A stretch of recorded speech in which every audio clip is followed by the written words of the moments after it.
Շնորհակալություն պարոն Պողոսյան, Ագնես Խամոյան, պատրաստի Սերգեյ Բագրատյանը։ Շնորհակալ եմ, Տիկին Վարդանյան, ստիպված եմ հիասթափեցնել ձեզ, իրականում բիզնեսմենների խնդիրները շատ ավելի խորն են, քան այն, ինչ դուք նկարագրեցիք։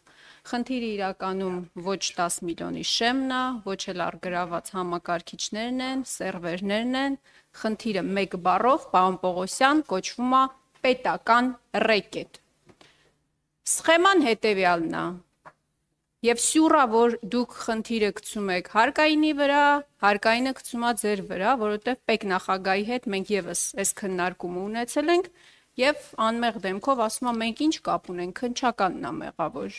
Հարկայինի աշխատողները շատ կուլտուրական ներխուժում են տնտեսվարողների գործունեության վայր, առաջարկում են X գումարի հարկ վճարել, հակառակ դեպքում սպառնում են ձեզանով կզբաղվեն քննիչները։ Քննիչները տվյալ բիզնեսմենին առաջարկում են X գումարի վճարում անել ինչ-որ հաշվեհամարի, որը հետո հաշվարկ կանեն վերադարձ կամ կարվի կամ չի արվի, հակառակ դեպքում սպառնում են կալանավորել կամ տվյալ անձնավորությանը, կամ այն մարդուն, ում անունով այդ բիզնեսն է, իսկ սովորաբար դրանք, օրինակ, չգիտեմ, ընտանեկան կարգավիճակով պայմանավորված տվյալ անձնավորության կնոջն է պատկանում, տղային է պատկանում, չգիտեմ, եղբորն է պատկանում, հետևյալն է դա է իրավիճակը իրականում, բայց սրանք չէին իմ հիմնական հարցերը, սա արձագանքման մակարդակով։ Պարոն Պողոսյան, նախ որպես ճշտող հարց, ինձ կարող եք ասել, թե մենք քանի քննիչ ունենք։ Հաջորդ հարցերս վերաբերում են քաղբանտարկյալներին։ Սկսեմ Սամվել Կարապետյանի գործից։ Հարցը հետևյալն է. երբեք գործը ուղարկելու դատարան, ինչպես ասում են, զադержկան ինչումն է։ Միքայել Աճապահյանի մասով։ Տեսեք, մի դեպքում դատախազությունը ասաց, որ որևէ խնդիր այդտեղ չկա իր հայտարարությունների մասով, հանցակազմ չկա, մի 6 ամիս հետո մտածեց, որոշեց, որ չէ, այդուհանդերձ հանցակազմ կա։ Դուք այս մասով, որպես քննչականի նախագահ, խնդիր տեսաք, թե ամենևին էլ չտեսաք եւ տիկին դատախազի հայտարարությունը գործ հարուցելը ձեզ համար բացարձակ ըստ էության իրավիճակի ճշմարտացի պատկերն էր։ Պարոն Պողոսյան, այս ընթացքում բազմաթիվ գաղտնալսումների, գաղտնի տեսանկարահանումների դեպքերի ականատես ենք եղել մամուլում եւ իհարկե հիմնականում իշխանությունների հետ փոխկապակցված լրատվամիջոցներում տարբեր ձայնագրություններ եւ գաղտնալսումներ հայտնվեցին։ Ինձ հետաքրքիր է, որևէ դեպքով ձեր մտքով չանցավ գործ հարուցել։ Եվ հաջորդ հարցը, պարոն Պողոսյան, մենք 6 ամիս առաջ ենք հանդիպել այս դալիճում եւ այդ ժամանակ հիշում եք ես ձեզ հարցրեցի, թե ինչու 1 տոննա կոկայինի գործը չի ուղարկվում դատարան։ Եվ դուք վստահեցրեցիք ինձ, որ առաջիկայում ուղարկվելու է հսկող դատախազին հաստատման։ Որոշակի գործողություններ կան, որոնք գուցե այդքան էլ էական չեն, բայց այդուհանդերձ դուք որոշել եք դրանք իրականացնել եւ շուտով գործը գնալու է դատարան։ Ինձ հետաքրքիր է, ինչ եղավ այդ գործը, պարոն Պողոսյան։ Որովհետև դեպքեր կան եւ բնականաբար քաղաքական հետաքրքրություն ներկայացնող դեպքեր, իշխանությունների համար բնականաբար հետաքրքրություն ներկայացնող, որ դուք 2 ամսվա ընթացքում նախաքննությունը ավարտում եք, գործը ուղարկում եք դատարան, իշխանությունների սրտի դատավորներն էլ արագ վճիռները, վերդիկտները կայացնում են։ Շնորհակալ եմ։ Անդրեա պարոն Պողոսյան։ Շնորհակալություն Տիկին Խամոյան։ Հարկերի մասով դուք ձևակերպում տվեցիք պետական ռեկետ, թույլ տվեք ձեր դիտարկումների հետ չհամաձայնվել։ Ես նշեցի մեխանիզմը եւ նշեցի, թե քննչական մարմինը ինչպես է գործում, ինչպես է քննությունը կատարում, ինչպես է պլանավորում։ Եվ այստեղ ամենևին ինչ որ այլ գերատեսչության վրա ինչ որ ձեր ձևակերպումներով ասած գցելու խնդիր չկա։ Մենք նաև նշեմ, որ երբ որ մենք ստանում ենք նախնական հաշվարկ, մինչև ստուգում նշանակելը նաև նախնական հաշվարկը, ըստ էության մենք ինքներս ենք ճշտում, նաև որոշ դեպքերում ստուգում կատարող կամ նախնական հաշվարկը կատարող պետ տեսուչներին հարցաքննում ենք։ Այսինքն նախաքննական մարմինը իր լիազորությունների շրջանակներում ձեռնարկում է անհրաժեշտ բոլոր միջոցառումները, որպեսզի պարզի օբյեկտիվ իրականությունը։ Ես նաև չեմ բացառում դեպքեր, երբ որ ես նշեցի արդեն իմ խոսքում, որ նախնական հաշվարկի արդյունքում հետագայում, երբ որ մենք ստուգում ենք նշանակում, ստուգման արդյունքում նաև ունենում ենք այդ սկզբնական այդ թիվը, որը որ մատնանշվել է նախնական հաշվարկում, ունենում ենք նաև էական տարբերություններ, բայց ես նաև իմ խոսքում նշեցի, որ մենք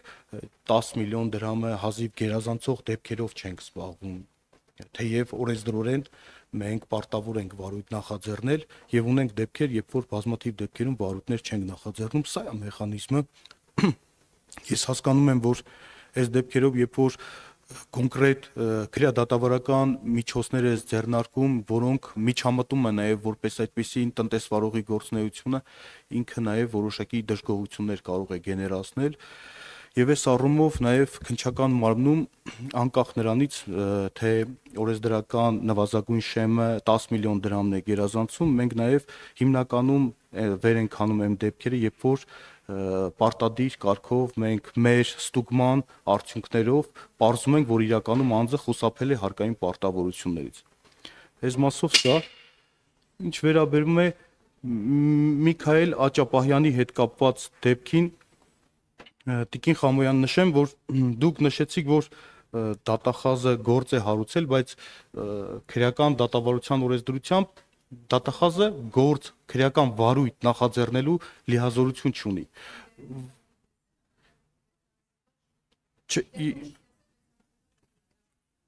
Հասկանում եմ ձեր հարցը, վարույթը նախաձեռնել է քննչական մարմինը։ Այ դուք նշեցիք, որ մի դեպքում տեսել է, որ մյուս դեպքում չի տեսել։ Նշեմ, որ ընդհանրապես օրենքով հաղորդման ընթացքը լուծելու, երբ որ անձը հանցագործության մասին հաղորդում է տալիս, երկու ընթացակարգ գոյություն ունի՝ վարույթ նախաձեռնել կամ վարույթ չնախաձեռնել։ Առաջին դեպքում քննիչը վարույթ է նախաձեռնում, ուղարկում է հսկող դատախազին, որը իր լիազորությունների շրջանակներում կամ արարքի իրավաբանական գնահատականի կամ, չգիտեմ, փաստական նկարագրության հետ կապված լիազորված է փոփոխություն կատարելու վերաբերյալ հանձնարարություն տալ։ Երկրորդ դեպքում վարույթ չի նախաձեռնում, որը հաստատում է հսկող դատախազի կողմից։ Ձեր մատնանշած դեպքում, այդ որ ասում եք մի դեպքում չի նախաձեռնել, դա վարույթ չնախաձեռնելու արձանագրություն չի։ Հետևաբար, օրենքի տեսանկյունից քրեադատավարական արգելք չվերացված որոշում արկա չի եղել։ Այսինքն օրենքը երբևիցե այս դեպքում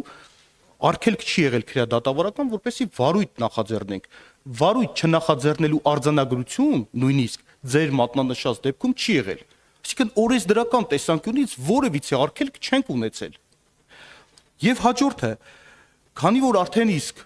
կա դատական ակտ, ճիշտ է, ես տեղյակ եմ, որ դեռևս օրինական ուժի մեջ չի մտել, ես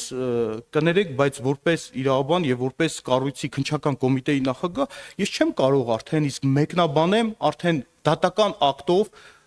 կարծում եմ դատական ակտի մեջ այդ հանգամանքներին անդրադարձ կարող է եղած լինի եւ ես կոռեկտ չեմ համարում, առնվազն երբ որ հրապարակային դատաքննություն է տեղի ունեցել, եւս մեկ անգամ անդրադառնամ այն հարցերին, որոնք որ պաշտպանության կողմը վստահ է բարձրացրել է այդ հարցերը։ Այս մասով սա հաջորդը դուք նշեցիք, որ 1 տոննա կոկաինի գործի հետ կապված, որ նախորդ հանդիպման ժամանակ ես նշել եմ, որ այդ գործը առաջիկայում դատան, ես վերահաստատում եմ իմ խոսքը,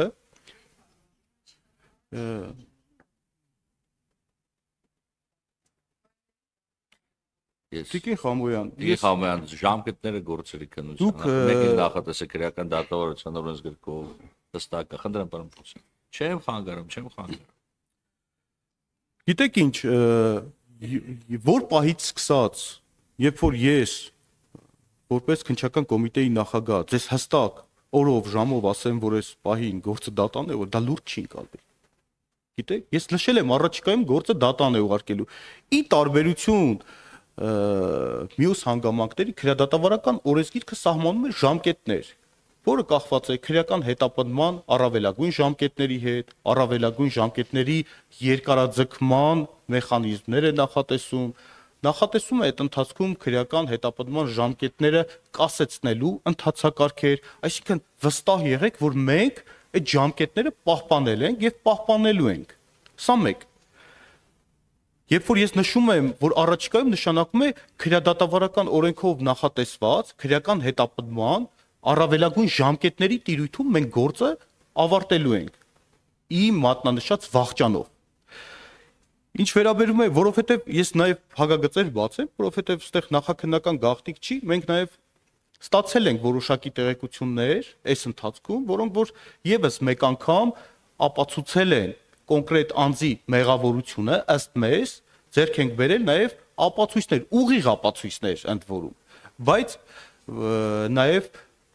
քննչական մարմինը ըստ էության նաև իրավական օգնությունների հետ կապված խնդիր կա, որը ըստ էության մեզնից կախված չի այդ իրավական օգնությունների կատարման հանգամանքը, որ պահից սկսած մենք կավարտենք այս ապացուցողական գործողությունները, կսպառենք մեր լիազորությունները, վստահ եմ այս պահին էլ ձեռք բերված ապացույցները բավարար են, որպեսզի իմ մատնանշած վախճանով այդ գործն ավարտի եւ նորից եմ վերահաստատում այդ գործը ունենալու է դատական վախճան։ Այլ ելք պարզապես չկա այդ գործով, դուք Տիկին Խամոյան հանգիստ եղեք, այդ գործը գնալու է դատարան։ Դուք նշեցիք նաև գաղտնալսումների հետ կապված, որ գաղտնալսումներ մենք ստացել ենք հաղորդումներ տարբեր դատավարության մասնավոր մասնակիցների կողմից, տարբեր ֆիզիկական անձանց կողմից գաղտնալսումների հետ կապված, երբ որ հաղորդումներ են ներկայացրել,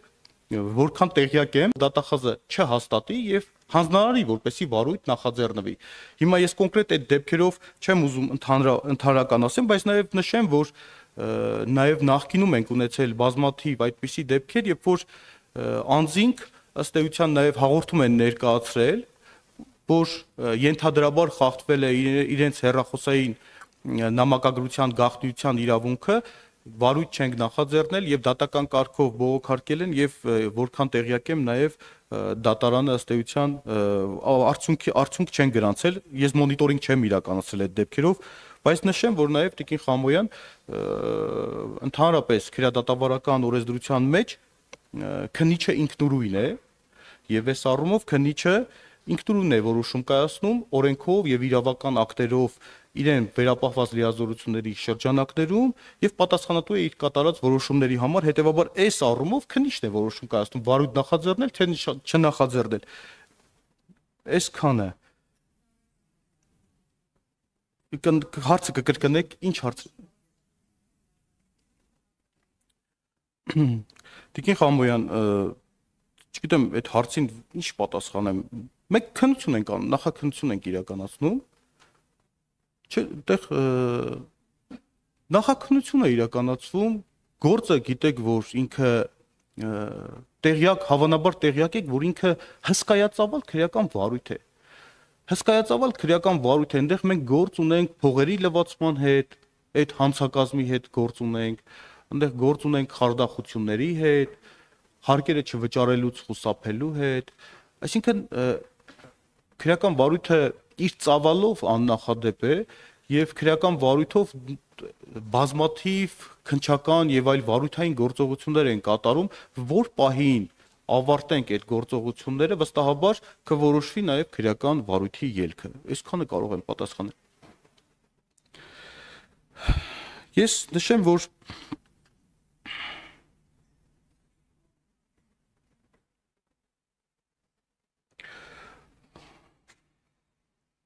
ներկայումս համալրված է այս պահի սկսած 811 ինքնավար հաստիկ, թափուր է 203-ը։ Կարող եմ նշել նաև, թե որքան կին ծառայողների թվաքանակը 158-ն են։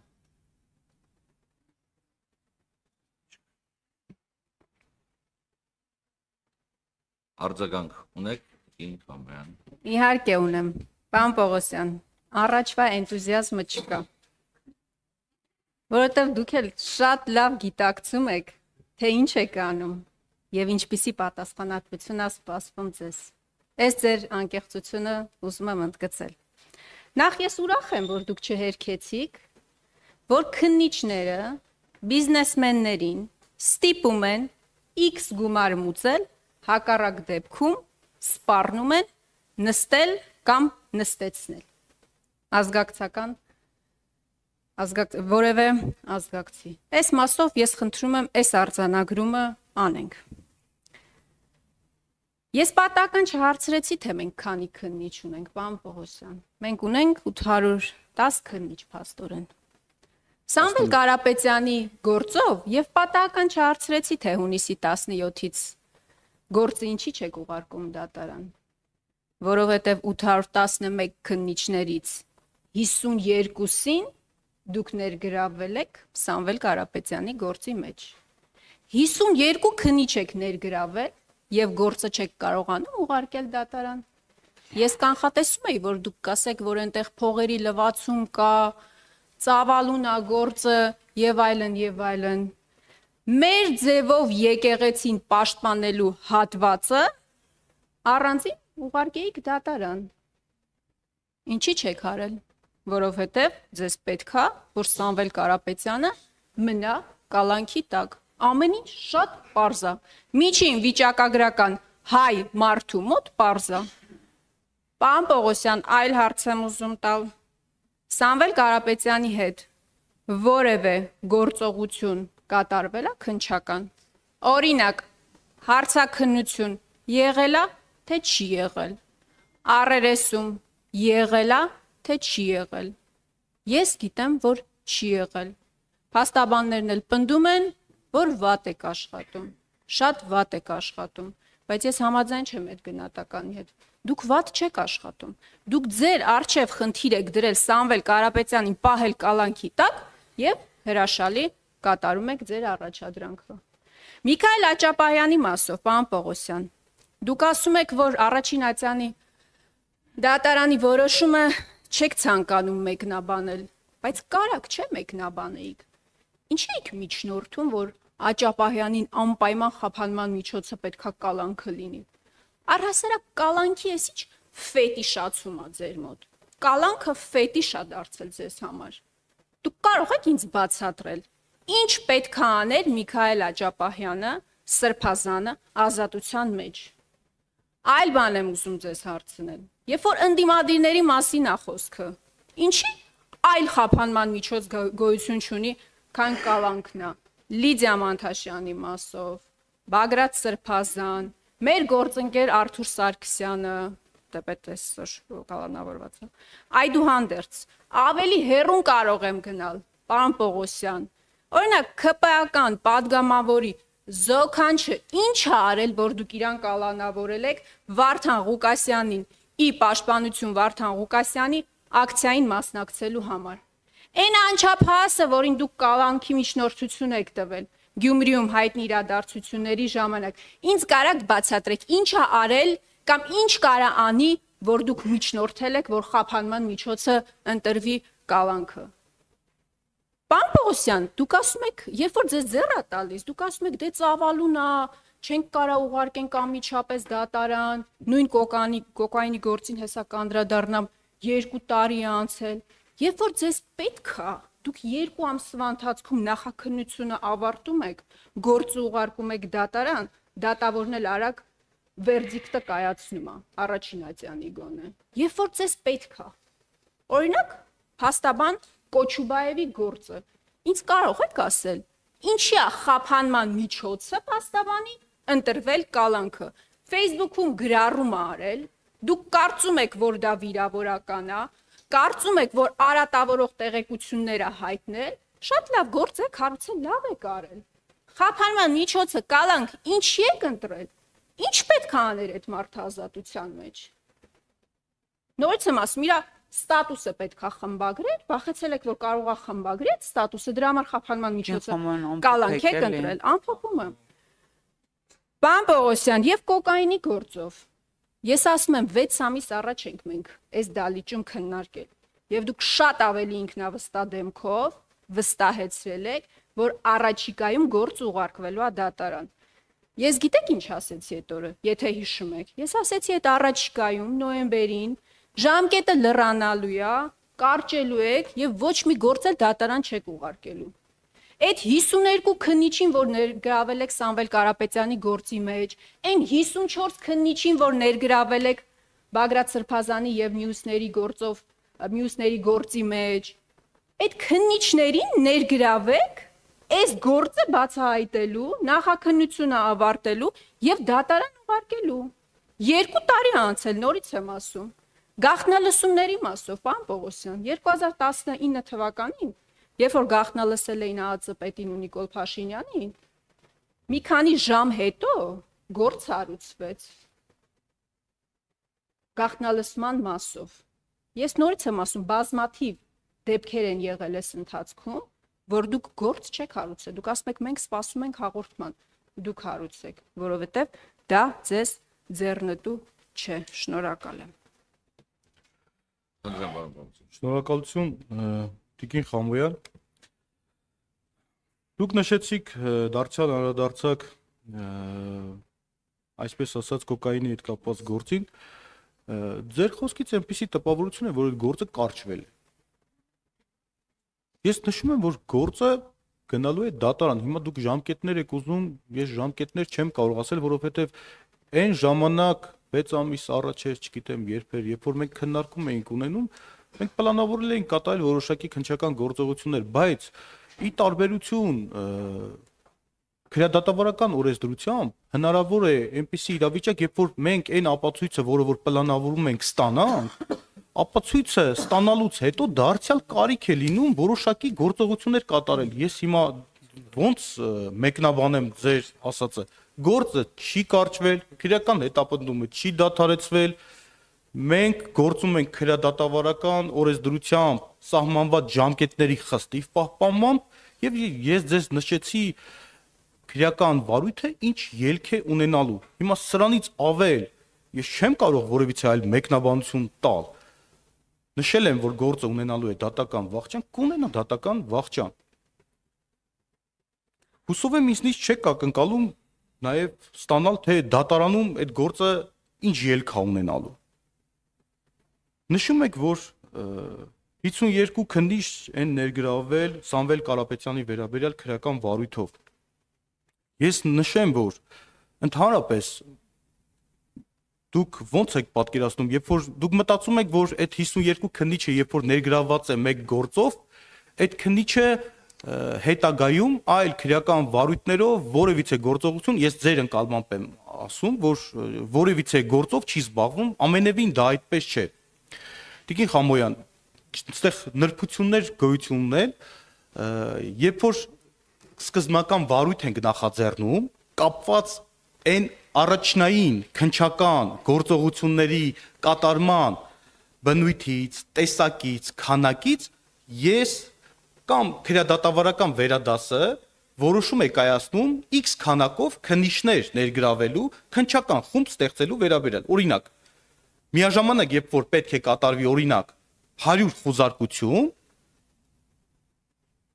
քննչական մարմնի ղեկավարը որոշում է կայացնում առնվազն 100 հոգուց բաղկացած քննչական խումբ ստեղծելու մասին։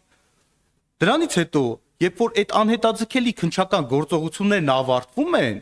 չի նշանակում, ճիշտ է, ֆորմալ առումով քննչական խումբը շարունակում է գործել, բայց արդեն իսկ հիմնական քննչական գործողությունները կատարում է քննչական խմբի ղեկավարը։ Սա այս մասով եւ նշեմ, որ նաեւ բազմաթիվ վարույթներ ունենք, երբ որ ոչ թե 52 քննիչ, այլ շատ ավելի մեծ քանակությամբ քննիչներ ենք ներգրավել։ Որովհետեւ այո, այդ գործով ի սկզբանե հսկայածավալ մեկ գիշերվա ընթացքում հսկայածավալ շուրջ 100 խոզարկություններ են կատարել եւ հաշվի առնելով նաեւ մեղադրյալ ներգրավված անձանց քանակը դրանով է պայմանավորված, բայց հետագայում բնականաբար փաստաբաններն էլ կփաստեն, որ հետագայում քննչական խմբի անդամները շատ եզակի թվով քննչական գործողություններ են կատարում, այսինքն քննիչները զբաղվում են իրենց հիմնական գործով։ Սա մեկ։ Նշել եմ, հերթով կանադառնամ, այդտեղ նաև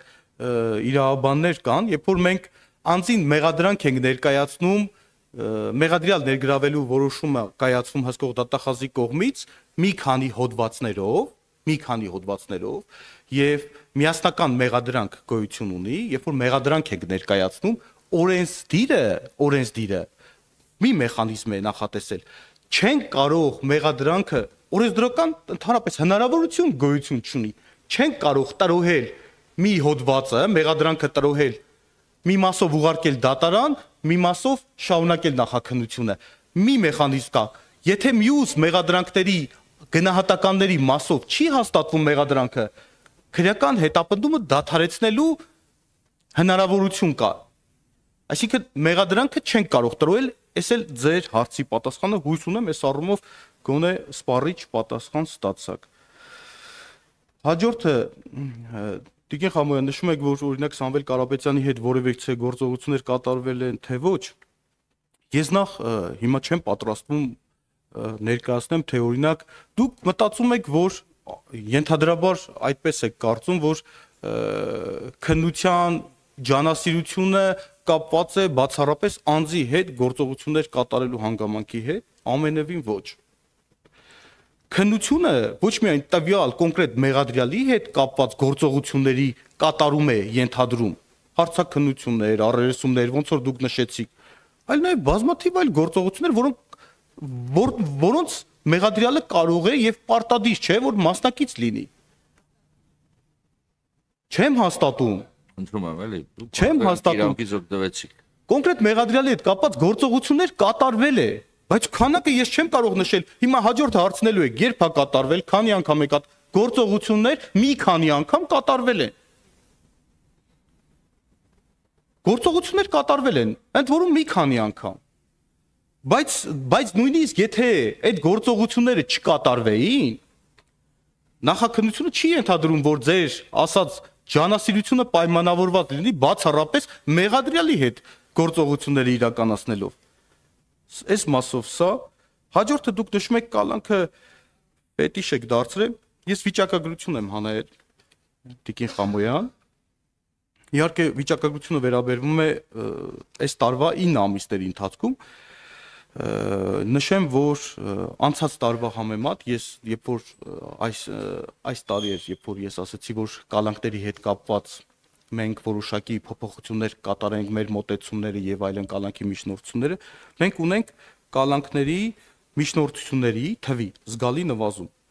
16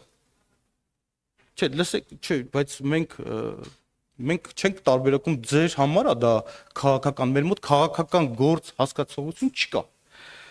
Ընդհանուր թիվն եմ ներկայացնում 16.4%-ով, դա հսկայական թիվ է կազմում, 16.4%-ով նվազում ունենք։ Սա արձանագրում եմ, նաև նշեմ, թե դա ինչի արդյունքում է, որովհետև հանրարական է տրվել այդ մասով, որ հարուցել միայն բացառիկ դեպքերում եւ խիստ անհրաժեշտության դեպքում, ընդ որում ստեղ նաև դուք նշում եք մի քանի գործեր վկայակոչեցիք։ Այո։ Գիտեք ինչ, Տիկին Խամոյան, երբ որ մենք օրենքով հստակ մեխանիզմներ գոյություն ունի եւ կալանքի իրավապայմաններ գոյություն ունի, երբ որ համապատասխան հիմքերը արկա են լինում, քննիչը միջնորդություն է ներկայացնում դատարան, որպեսզի անձի նկատմամբ կալանքը որպես խափան միջոց ընտրվի։ Եվ քննիչը չի որոշում, չէ, քննիչը չի որոշում, որ անձը քննիչը կալանքի միջնորդություն է ներկայացնում, բայց դա դատարանն է որոշում,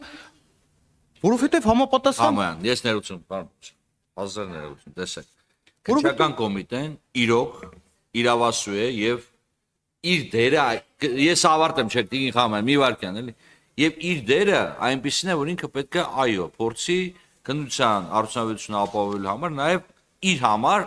արդյունավետ, տեսեք, արդյունավետ խափանման միջոց կիրառի։ Խափանման միջոցի կիրառման իրավաչափ, ոչ իրավաչափ լինելը, Արդյոք այս բարակայում պետք է տրվի թե ոչ Տիկին Խաբյան, շատ կարճ եմ ասել, էլի։ Սա դատարանի տիրույթում է։ Հիմա էլ հստակ որ չասեք հետո մեսեջ եք տալիս, հուշում եք տալիս, յուրաքանչյուր դատավորին ասում եմ, յուրաքանչյուր դատավոր պատասխանատվություն է կրելու անկախ ով ինչ կասի, իր կայացած որոշումների համար, թե լավ, թե վատ։ Եվ այստեղ վերջակետ դնենք, որտեվ կալանքի թիվը կարա ավելանա պակասի, ոչ թե նրանից, որ չգիտեմ, քննչական կոմիտեն շատ կալանք է տանում, այլ որտեվ իրավիճակ է ստեղծվում, որի պարագայում պարզապես այլ խափանման միջոց կիրառել չի կարելի։ Մեթոդաբանության խնդիր ունենք, եկեք շտկենք, սա էլ օրենսդրական խնդիր։ Ես բան չեմ անում։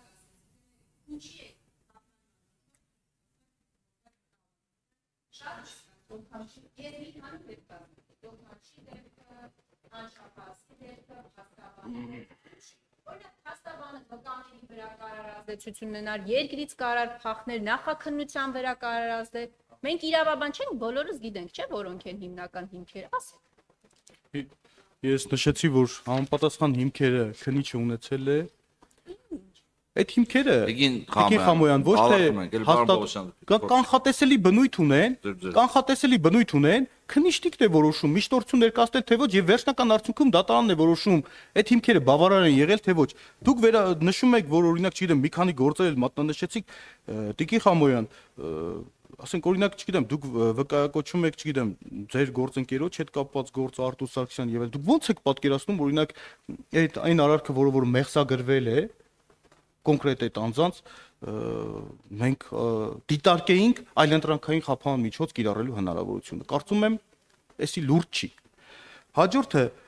դուք նշում եք Գյումրու դեպքերի հետ կապված, ինչ-որ զոքանչի, ես չգիտեմ ում մասին է խոսքը, բայց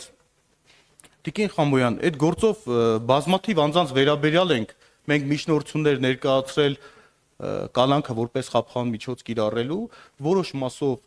ունենք բավարարումներ, ունենք նաև մերժումներ, ունենք նաև այլընտրանքային խափանման միջոցներ կիրառված, կապված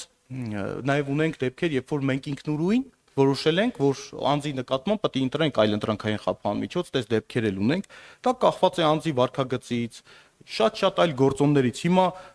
օրինակ այդ Գյումրու դեպքերով դուք տեսաք, թե կոնկրետ ինչպիսի միջամտություն էր կատարվում եւ ինչպիսի ինտենսիվ միջամտություն էր կատարվում, սկսած արդարադատության իրականացնելուց խոչընդոտу, այսինքն երբ որ մարդիկ նույնիսկ ոտնձգում են այնպիսի օբյեկտի նկատմամբ, որոնք որ կապված է զուտ ընդհանուր քրեական վարույթի բնականոն ընթացքի հետ կապված, այդ մարդկանց նկատմամբ որպես պրակտիկա նշեմ, որ պարտադիր միջնորդություն ենք ներկայացնում, որպեսզի կալանք ընտրվի որպես խափանման միջոց եւ հաշվի առնելով նաեւ այն, որ այդ անձինք իրենց վարքագծով հնարավորություն ունեն եւ ի պաշտոն է ազդելու որոշակի անձանց վարքագծի վրա եւ ազդել են։ Այսինքն դե հաստարկված ենք ներկայացրել, հետեւաբար այս առումով էլ այսքանը։ Ինչ նշեցիք, թե ինչու եք շուտ գործերը ավարտել, մենք շահագրգռված ենք բոլոր քրեական վարույթներն էլ ավարտել սեղմ ժամկետում։ Հիմա օրինակ դուք նշեցիք որոշակի մատնանշեցիք քրեական վարույթ, այդ վարույթը իրանից որոշակի բարդություն եւ այսպես ասած քննություն կատարելու անհրաժեշտություն չկար, այնտեղ որոշակի գործողություններ սկզբնական շրջանում կատարել ենք, անհետաձգելի գործողություններ բազմաթիվ եւ հենց դրանով ես մտածում եի, որ այս առումով դուք պետք է գոհունակությամբ արձանագրեք, որ քրեական վարույթը ավարտել ենք սև ժամկետում, անձը տևական ժամանակ չի մնացել կալանքի տակ, բայց ստացվում է մի իրավիճակ, երբ որ դուք ասում եք, որ ինչի այդ գործը շուտ ավարտեցիք, որովհետեւ այդ գործով սկզբնական գործողությունները ավարտեցինք եւ գտանք, որ գործը պետք է ուղարկենք դատարան։ Այսքանը, շնորհակալություն։ Շնորհակալություն, Պողոսյան, Սերգեյ Բագրատյան, պատրաստի Աննա Գրիգորյանը։ Խնդրեմ, պարոն Բագրատյան։ Շնորհակալություն։ Պարոն Պողոսյան, զեկույցի համար շնորհակալություն։ Բազմաթիվ գործեր են քննվում, հսկացավալ գործեր քանում, որի համար շնորհակալություն։ Կան խնդիրներ, որոնց մասին հիմա բարձրաձայնում ենք, դա հանրային հնչեղություն ունեցող նաև տնտեսվարողներին հետաքրքրող հարց են, վերջերս մենք